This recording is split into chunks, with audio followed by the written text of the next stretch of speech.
Good day and well met. This is the story of how I made Elsa's ice dress from the movie Frozen. It's a story of a lot of trial and error, making mistakes, trying things that didn't work, and persevering until the end product.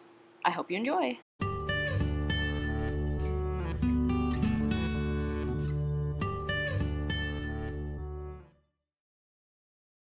So, like many of you perhaps, I wanted to start off with the fun part, which in my mind was the cape. The very long, beautiful, flowy cape that Elsa wears while she majestically sings in her castle.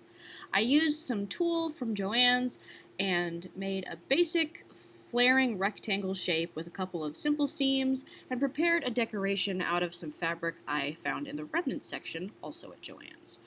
Now, little did I know that this cape would end up being the most frustrating and challenging part of the whole outfit. As you can see, my initial plan was cool, but it didn't really work right. I'd put a ton of effort into cutting out the pattern and into putting all of that stuff in place with pins, and as you can see, it made a big mess all over my pants. But after all that effort, it just wasn't draping right, so I decided to move on to something else and take a break. I've made a lot of skirts before, and they're really simple in theory, just a lot of panels, and you sew them together, but this one needed to be a more pencil shape in order to achieve the same look as Elsa. I also lined it with a striped linen fabric I found really cheap at the remnant section at Joann's, and as you can see, I decided to have it close with a zipper. Now, this should have been really easy, but the shiny satin polyester fabric that I used that was so pretty and also from the remnant section was a nightmare. It was constantly slipping and bubbling, and it didn't really press when you ironed it, so you couldn't really flatten it to make it nice and smooth like I normally do whenever I'm sewing or, just making things with fabric. So it didn't turn out quite as good as I wanted it to just because of the nature of the fabric. I also had to make a few adjustments for the fit. I made a couple darts in the top just because it wasn't quite tight enough at the waist. But overall, the fit was fine, but the fabric just wasn't quite right. My second attempt at the cape was to cut out what I already had into a slightly different shape so that I could create a trailing cape that was more reminiscent of the silhouette that Elsa's cape has in the movie. However, this did mean giving up the more original aspects, such as that design at the base of the cape, but it ended up draping a lot more nicely and looking a lot more like the film, which isn't a bad thing. It's just different than my original plan. But hey, one thing about when you're making costumes, and especially whenever you are not using a store-bought pattern, is that you have to be willing to go with the flow and adjust your plans accordingly.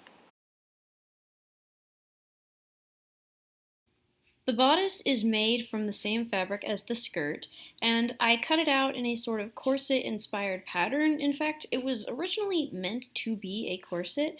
However, I do not normally make my bodices in this type of shape. This is more reminiscent of how a Victorian era corset would be shaped. I'm used to working with more of a Tudor or Renaissance silhouette, so it didn't actually end up giving me any support, so I just wear it as a bodice. But that's okay, because it's not the end of the world. I can just wear my normal underclothes underneath it.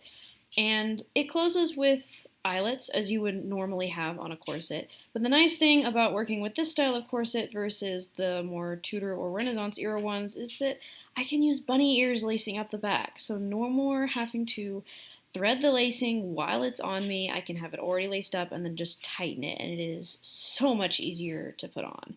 This part to fit right, because it's always my issue anytime I'm making costumes or regular clothes. I haven't attached the cape yet. It's just I stuck it in the top of the back of my bodice just to make it look cool. But I don't know if it's because most of the costumers that I follow who make dresses like this are much less endowed than myself. They have smaller busts than I do.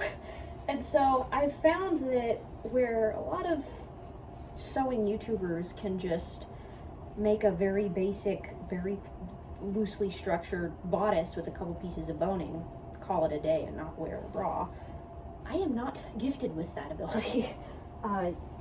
yeah, so I'm gonna have to find a way that makes this fit better, or I'm just gonna have to have peace with the fact that it doesn't fit perfectly. I mean, it doesn't look bad, but it definitely doesn't look quite right, especially with this line right here. So the uh, the learning experience continues. Now let me see if I can get this stuffed back in there for like a little bit of a first time reveal. Ah! No! Here I stand in the light of day.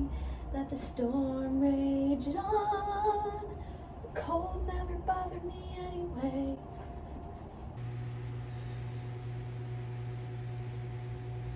In an attempt to keep the boning from poking out of the very finicky blue satin fabric, as well as to add a more personal and original style touch, I decided to employ the use of flossing around the bones to try and keep them anchored to the fabric and help prevent them from poking out. Unfortunately, it wasn't quite enough to keep some of the bones from poking out, so I think that in the future I will either employ more flossing in those places where the bones are trying to poke out, or I may just need to try making this dress out of a different fabric that isn't going to have such a problem with unraveling. Obviously, it wouldn't be Elsa's cape, or Elsa's outfit at all for that matter, if it didn't have the beautiful, sparkly, trailing, glorious sequined cape in all of its majesticness. Now, I decided I wanted to be extra and I wanted to hand sew every single one of those sequins on so that I could control exactly how it looked and also just have the maximum amount of sparkle possible. Now, not only was this a very tedious process, but it also is really hard, I discovered, to get the snowflake shape to look right. It kind of started out as a weird spiderweb shape and eventually morphed into just kind of an oddly smooshed looking snowflake. I ended up deciding to put some white fabric that I had lying around behind the blue sequins, which helped to define the snowflake more, but I haven't actually quite finished deciding how I want to go about making the sequin cape and finishing the details on it. I actually have already worn this dress once in its full glory for a costume party at my college, but I still think that it could use some finishing touches, and hopefully I will be able to get around making another video whenever I have got the cape done so you can see how I kind of addressed some of the issues I was having with the snowflake shape and brought my full vision to tuition. Wow, I can tell that it is getting to be finals week. To fruition! Getting the full cape's glory to fruition. Oh no. I sewed the secret. Oh, there we go. I sewed into my pants.